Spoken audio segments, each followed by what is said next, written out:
Welcome back to the Daily Dose, and it's Jay Barnard, the hype man himself. And this week we got a grand slammer on the show, all the way from Edmonton, Alberta. It's kind of funny, we just did one from Edmonton. I love Edmonton, Alberta. We got my good friend Les Evans. I don't want to tell you everything he's done because it's going to take me 15 or 20 minutes to do that one, but I'm going to let Les Evans tell you all about what he's done and what he's doing. All I know is this guy, when you get this guy on stage, he is fire. The guy has gone through all kinds of stuff in the last 4 years that brought in some mental health and trauma stuff. And Les, welcome to the show. Thanks a lot for hopping on so fast. How you doing today, my brother? Hey, thanks for the usual 60-second warning. If there's anybody that can do it, you can do it, my friend. Well, you know what? I just finished doing an hour-long webinar for some folks in the UK, so your timing was perfect. Right on. So tell the viewers and the people watching the TV show who you are, what you're doing, and the tips, tricks, and solutions to how you're recovering today from what you went through. Yeah, okay. I mean, just really briefly, like I said, I was born and raised in Edmonton, Alberta, and without giving you the massively long biography, I'm a former CEO of an investment company. I did that when I was in my 40s. And about 10, 12 years ago, I got recruited to become a business coach and professional speaker. So I've worked all over the world in 24 countries, 78 cities, 5 continents, and was in very, very high demand. I worked with everybody, like mom and pop businesses, individuals, all the way up to rock stars, movie stars, really big influential people, everything in between. Pretty good for a guy who used to be a mailman one time. But you even worked with small people like me.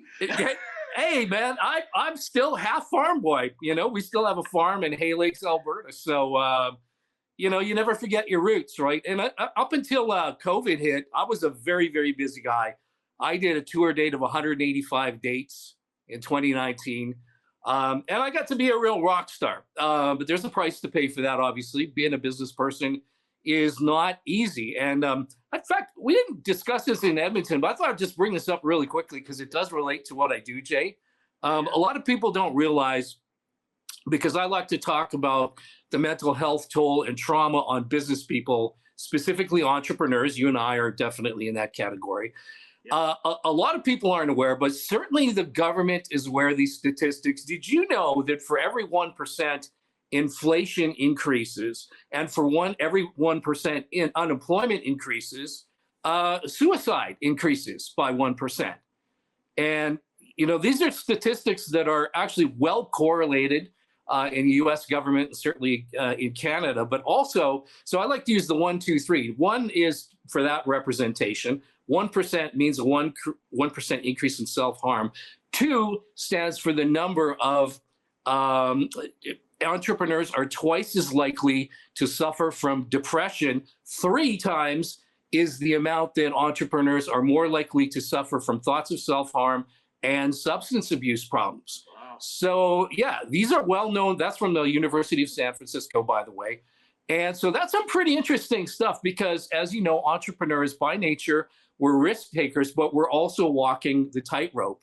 And what I like to talk about is what happened to me and millions of other people all over the world is when COVID hit, and specifically when the lockdown measures came in, I saw right away the harm that this was going to create economically because I used to own an investment company. You cannot shut down all the businesses and have people kill their livelihoods basically and not expect to have, serious emotional, physical, mental health trauma, substance abuse problems. And of course, even deeper than that, unresolved trauma that hasn't even been dealt with popping up now because of all of the added stress, added agony, added pain, right? Yeah, 100%. So for me, I was at the top of my game and instantly overnight, all of that disappeared.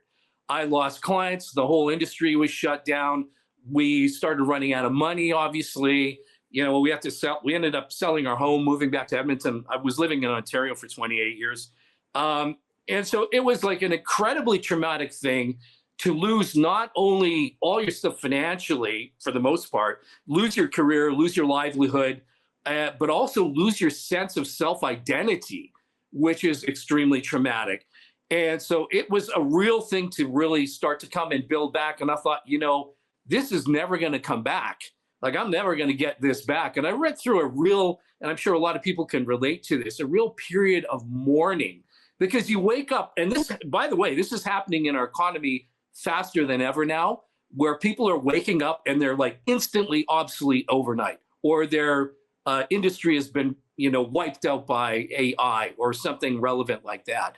So for me, I went on a real quest to say, hey, I've gone through this trauma. What I'm doing today now is helping other people say, hey, you can reinvent yourself at any time. I'm going to be 62 years old in just a couple of weeks. And things, when you make that decision, I put my faith, I was a Christian man, a man of believer in God, but I got carried away by some of the big rock star life. I'll be quite honest to you. It's pretty big stuff. It's hard to handle. We're not, as human beings, we're not used to getting so much love and attention. And when it's thrust upon you, and I'm talking, I'm in front of thousands of people, you're working with a lot of famous people. And so you get a lot of stuff thrown at you that we're not necessarily emotionally equipped to deal with. And as odd as it may seem, as a child, I was very, very shy, which seems really strange for a guy who's spoken in front of tens of thousands of people all over the world. But, you realize when you find out a lot of entertainers and speakers are like that, we are some of the most insecure egomaniacs in the world. But if you flip the camera on and say, get in an interview, bam, they come in like in a heartbeat. Yeah. Well, what's interesting, you said something there is, you had to reinvent yourself. And that's kind of where you and I met. Like, you were really trying to reinvent yourself. And and I was like, hey, listen, dude, I got this opportunity. And like, I want to see the less come out that I know. Like, and when you did the first event in Calgary, blew the roof off. When you did the second event in Edmonton, Edmonton just blew the roof off the whole entire place. So, appreciate that. Talk about how you found yourself and the opportunity and where you're going today, because those are all the tips and tricks and solutions for how you got what you got, right? So. Well, you know what? My life, I really believe, has been, and I go back to being destined by God, because it is a series of mystical convergences of good and bad events, which, viewed in their proper context, are really blessings. Had not this happened to me, I wouldn't have met you. Had I gone through these experiences, I wouldn't have now this incredible set of tools that I didn't have 3-4 years ago to go in and work with people.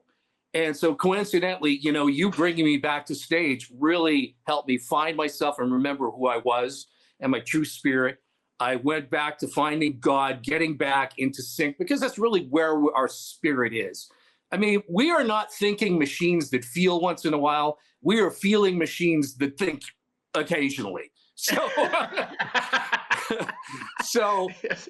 and really having that sense of purpose and getting back to the roots of humility. You know what? Money is made and lost. You can make money again. The minute I decided I'm going to get back on track and get on track, do what I was meant to do, help people get out of this situation, tell the story to say, listen, I was here. I've been all the way to the top, all the way back down. You can come back. You can reinvent yourself over again. So I dove in the minute I took some bold steps, started helping people. The fastest way to get wealthy is to show other people how to get wealthy. That's what I'm doing right now. Literally. If you help enough people get what they want, you will always get what you want. Precisely. And then, out of the blue, again, just mystically, the former CEO of the organization I did a lot of work with as a coach and speaker called me out of the blue and said, hey, are you available? I got a ton of people that need help as a coach, and also, are you available to come teach? We want to do some events in the UK coming up in the fall. And I was like, my wife is like, this is typical. This is the typical Les. This is the Les I know. So, anyways, when you put your faith in, to me, is God, but it's more about serving humanity, taking the lessons I've learned. All that pain and suffering doesn't have to be that way. We don't like it when we experience it. But if you can take that, harness it, and turn around and say, listen, I have been there in the mud with you. I get it. I know what it's like to go to the grocery store and holy crap, there's not enough money in the calculator, or you got to fill up for gas and you're like, crap, do I put $10 in or $20? I can't remember how much is left in my account because we lost so much financially. It was incredible. And oddly enough, when we moved back, I didn't get a whole lot of family support. I wasn't welcome coming back. This is the funny thing. When you're at the top, everybody wants a piece of you. When you're at the bottom, everybody just wants to jump on you. Because I got criticized. They're like, well, you're the big business guru hotshot. Why can't you just turn your life around instantly? And it's funny. That's how you and I relate, because I took a massive. I like to look at it as a massive educational experience, with the business I had, right? And that's kind of how we really connect, is that we both went through this thing of mourning of, this thing that we had and the thing that we thought we were, when really who we are is right here. So the new superpower, recovery and less, is what? It's simply serving humanity, man. That is it. And you know what? Learning how to, people were coming at me with some pretty judgmental, self-righteous stuff saying, well, you're the big shot. What the savior can't save himself? Hey, I'm a human being just like everybody else. But rather than hold that in anger and resentment, I'm like, you know what? I forgive you. I forgive myself for my own mistakes. We have to have self-compassion, self-forgiveness. Like I said, the thing that turned it around faster than me, one of the first things I did, and I'm not taking any kind of special credit here, I just saw a homeless couple. This was about a year ago. And I'm like, oh my God, they're way worse off than I am when I was wallowing in self-pity. So I just went and bought them a few groceries and stuff. Like I said, I'm not doing this for my own acclaim. But what that did for me was it put me in a resourceful space to say, as low down as I am, I can still help somebody that's worse off than I am. And then that put me onto a path to say, you know what, the way through this is through serving humanity. And the minute I started doing that again, which is what I started doing recently, thanks to your belief and faith in me, I lost a lot of my faith in myself. We were complete strangers a year ago, but you saw something in me. I clearly saw something in you. As soon as I met you and we talked about what you're doing, I'm like, dude, I never speak for free, but I'm in. I'm in all the way with this. So God bless you, man. Thank you so much. God bless, and that's Mr. Les Evans from Edmonton, and he's back on the stage. And believe you me, make sure to go check him out. He is doing some phenomenal things. He will get you moved. He will get you up. He will get the goosebumps rolling on you when you go see him. He will be at another Empowered to Recover event. This is the Daily Dose with Jay Barnard. We can't wait to see you next week. Bye-bye.